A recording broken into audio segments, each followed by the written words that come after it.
Comment, si c'est possible, en tant qu'être humain, pouvons-nous connaître l'état absolu qui nous a engendrés? C'est absolument impossible. En tant qu'être humain, c'est absolument impossible. Euh, Parce que tant que l'être humain ne sait pas qui il est, il va courir après sa queue en pensant pouvoir l'atteindre alors que c'est absolument impossible.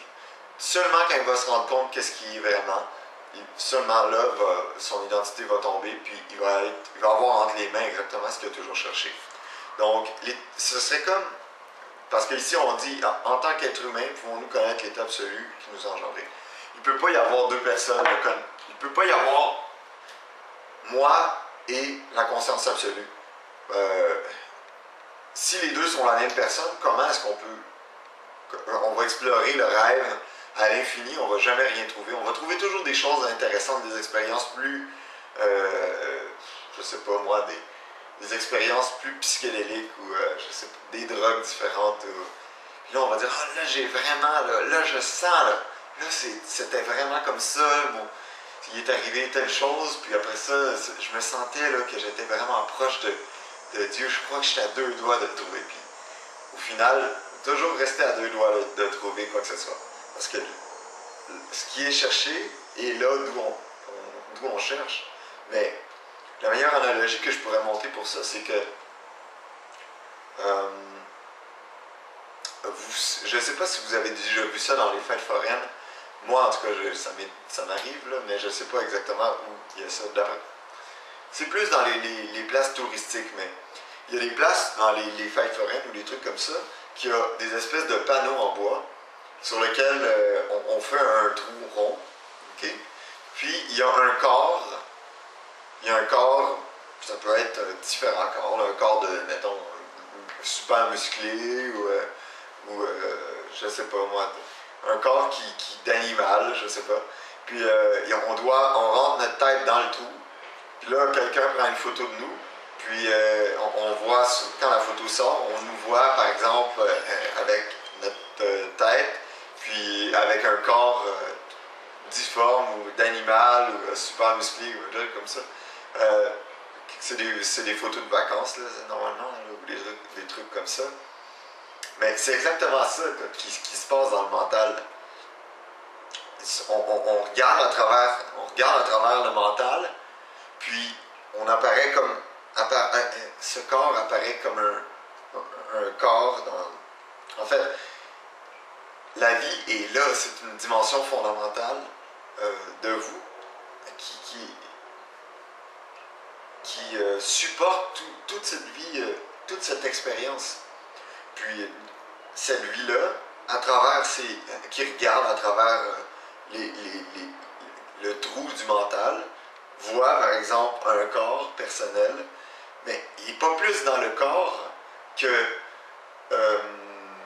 dans la fête foraine. Vous êtes le corps sur lequel vous apparaissez dans la photo, une fois que vous avez passé votre tête dans le trou. Mais c'est la même chose avec toutes les expressions. Je veux dire, les arbres qui sont là, c'est vous-même qui regarde à travers le trou du mental de cette expression-là. Puis à travers cette expression-là, la vie se manifeste à travers des feuilles, des fruits, une espèce d'harmonie. Mais vous n'êtes pas dans ce monde-là. Cette réalité fondamentale dont je parle, c'est la vie qui sous-tend cette expérience du mental. C'est identique au fait que quand vous dormez la nuit, vous ne pouvez pas rencontrer le dormeur dans le rêve. Vous comprenez? Vous êtes le dormeur, mais vous n'êtes pas l'identité que vous prenez quand vous êtes dans le rêve. Si vous croyez par exemple que vous êtes un chien dans le rêve,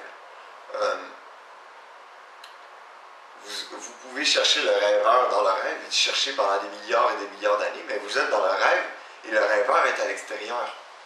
Seulement quand le rêveur est découvert, alors l'identité du chien peut tomber et être vue, ou bien être vue comme je veux dire, du calibre du rêve. Donc, est-ce qu'un humain qui est une identité rêvée, est-ce qu'un humain peut rencontrer le rêveur? Est-ce qu'un humain peut rencontrer la source qui l'a engendré? Absolument pas.